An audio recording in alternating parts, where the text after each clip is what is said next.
You know that feeling, right? We've all been there. You put everything you have into a project and then the feedback comes. And man, it stings. It feels less like helpful advice and more like a personal attack. Well, today we're going to flip the script on that feeling and show you how to turn it into an actual superpower. So really think about it for a second. When that criticism hits, what's your gut reaction? Does your heart start pounding? Do you get that hot flash of anxiety?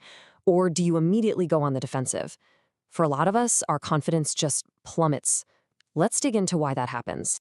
Now, what if I told you that that intense, painful reaction isn't just you being too sensitive? It's not about having a fragile ego. The real reason criticism can feel so crushing is actually hardwired deep inside our brains. It's this primitive survival response that goes back thousands and thousands of years. So let's be crystal clear. This is not a character flaw. It's a brain function, a totally normal, protective thing your brain does. So let's get into the science of why your brain basically sounds a 5-alarm fire when it's faced with a little bit of criticism.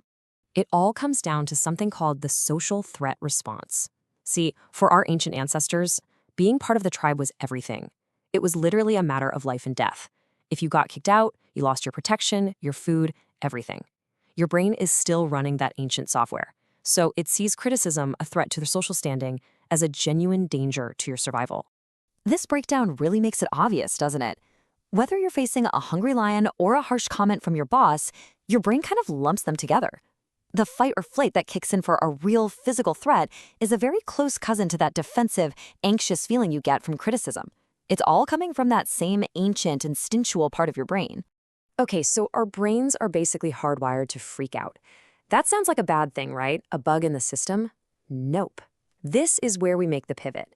This is the turning point. We're going to take that sensitivity, the very thing that makes the criticism sting, and we're going to reforge it into your greatest strength. And this right here, this is the most important takeaway of this whole thing. I want you to let that sink in.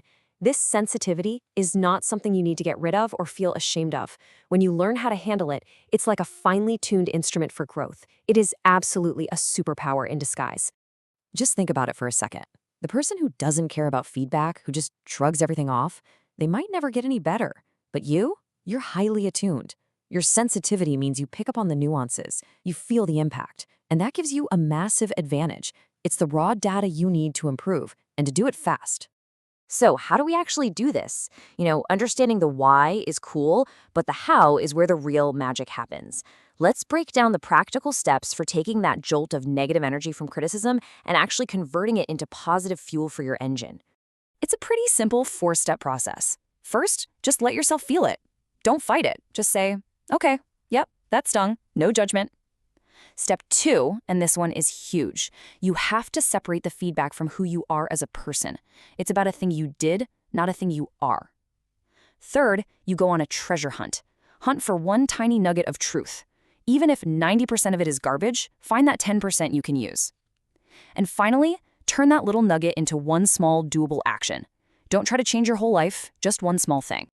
A massive part of this journey is learning to stop that downward spiral of self-blame. So instead of thinking, I'm such a failure, reframe it to, okay, that particular approach didn't work.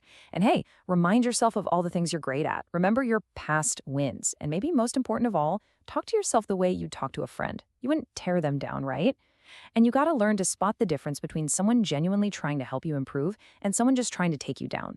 So once you understand your brain's wiring, and you start using these techniques, you fundamentally change your entire relationship with criticism. It's not this scary monster hiding in the closet anymore. It's something you can face because you are now in the driver's seat. And what an incredible tool it is. Seriously, what once felt like a weapon being used against you is now a precision instrument in your own hands. You can pick it up, look at it, take out the parts that are useful, and just toss the rest. You get to decide how you let it shape you. So the only question I have left for you is this. Where are you going to use this superpower first? Think about it. Your job, a passion project, maybe even a relationship. Where can you start taking feedback and using it as fuel? Because your superpower is officially activated.